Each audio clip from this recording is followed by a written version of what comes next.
Are you willing to believe that inner peace is possible? Yes, I am. Why? Because I believe everything is possible. I see.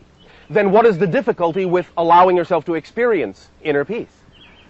If you believe everything is possible, why aren't you experiencing inner peace right now? Because I have so many stresses in my life. But I thought you said you believed everything was possible. It is. Then why do you have stress? If everything is possible, what limits you? I let these stresses in my life control me. Why do you choose to do that? You must be getting something out of it. Or you must believe you're getting something out of it. That's the point, and I'm giving you your first clue right now. Okay. Listen carefully, please. Okay. I'm going to say something very simple, and I really, really mean it. I really mean it. This is not a trick. This is not a philosophy. I really mean it. You are all already totally in control. You all know what you're doing. You all get what you ask for. Instantly, immediately, and nothing, no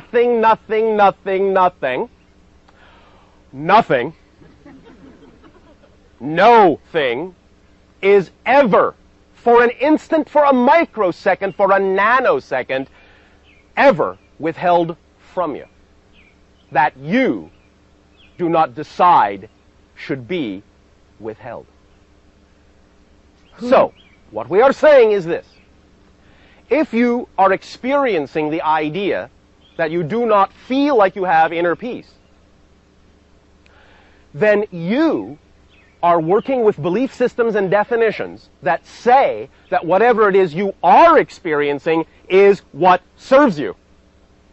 Because you always are motivated in the following way. Are you still paying attention? Yes. All right. This is very simple, but it's very profound. Pay attention. This is the basis of all motivation. And I mean, this is it. It is no more complicated than this. That's it. Here is the reason you choose to do anything. You will always, all of you, every single one of you, without exception, you will always make a choice in the direction of what you perceive to be most pleasurable. You will always move away from what you perceive to be most painful. Always. Without any fail whatsoever. Therefore, if you are experiencing something that seems stressful and painful to you, what does that tell you in light of what I just said? It tells you this. No matter how stressful, no matter how painful it seems, you have a belief that says to change would be more painful.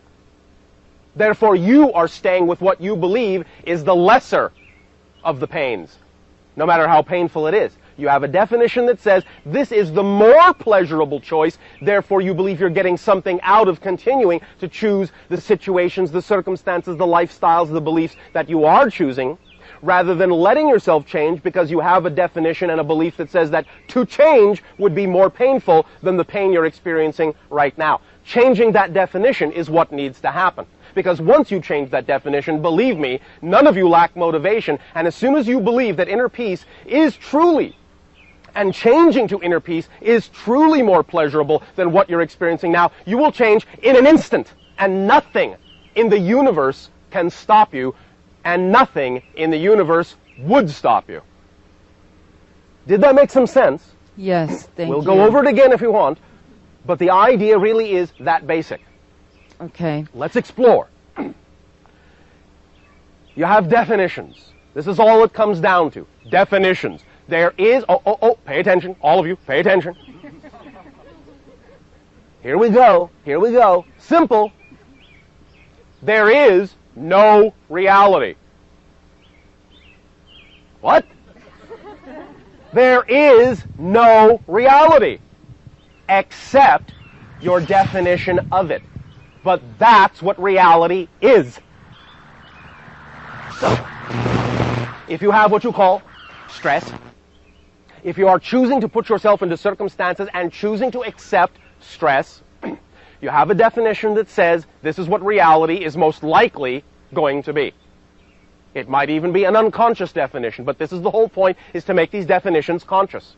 And the way you can make them conscious, the way you can begin to make them conscious, find out what they are so you can change them, is see what's going on in your life, because physical reality is a mirror, a reflector of the things you believe most strongly are possible. Absolutely a reflector. Not always necessarily one for one. It may come back to you in a picture that is not necessarily what you think it ought to look like or in an unexpected way, but nevertheless it is a reflection of what you believe most strongly is capable of being true. Therefore, the choices you make because you are motivated to make those choices. You make the choices that you make because of what you believe to be true. Because notice what I said is, what you perceive to be more painful, you move away from. What you perceive to be more pleasurable, you move toward. It doesn't mean they actually are more painful or more pleasurable. It's what you define, what you have been taught to believe is more pleasurable or more painful, that you move to or away from. Okay, thank you. Does this make some sense to you? Yes, it does. Do you enjoy stress?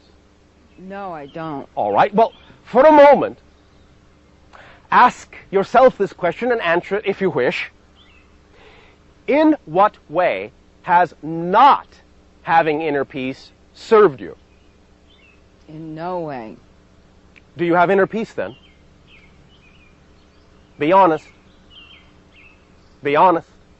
Hesitation usually means no. I'll give you a hint. I'm trying. No. You don't have to try. You don't have to try. None of you have to try.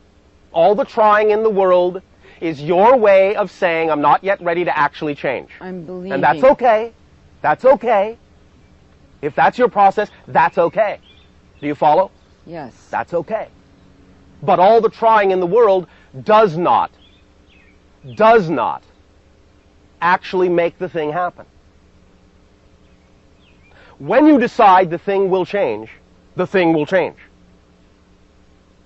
Okay. Until you decide the thing will change, the thing will stay the same.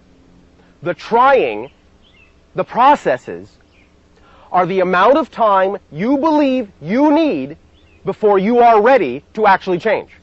But you could change at any moment. Process itself does not bring about the change.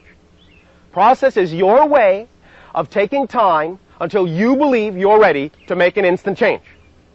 Do you follow? Yes, I do. So, inner peace can be, in a sense, brought about by many things, but primarily, you will find, it is connected heavily or lightly to this.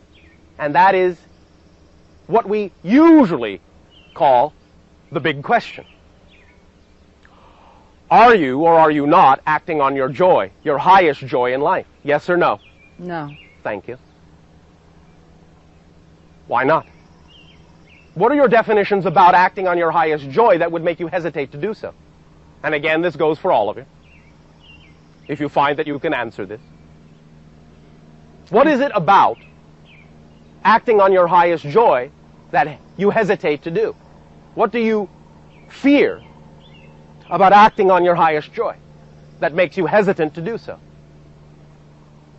I never realized that I could act on my highest joy. Do you now? And now I do. Do you absolutely, beyond a shadow of a doubt, without a moment's hesitation, believe that at every given moment, if you act on your highest joy, it will support you in all the ways that you need to be supported? Yes, I believe that. Then all you have to do is behave that way and you will see that it is true, and it's as simple as that. And this is not just philosophy, this is physics. This is not just a good idea, not just a nice sounding concept. This is physics. Because remember, as you put out, so you get back. The excitement, the feeling, the thing that contains the highest joy is who you are. That's what excitement is.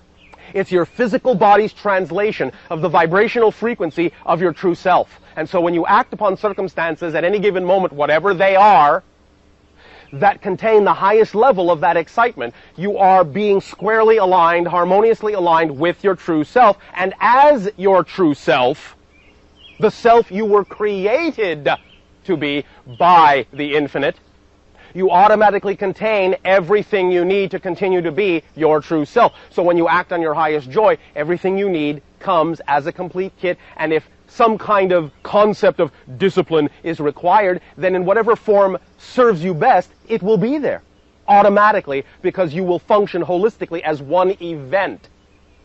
And you will not separate yourself out into a collection of pieces and parts and say, well, yes, now I have part A, and now I have to collect part B, and now I have to collect part C, now what do I do about part Z?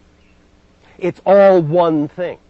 All one thing, and it will come automatically if you trust that following your joy at every given moment is in fact what you need to do. But that's up to you. I would never tell you that you must.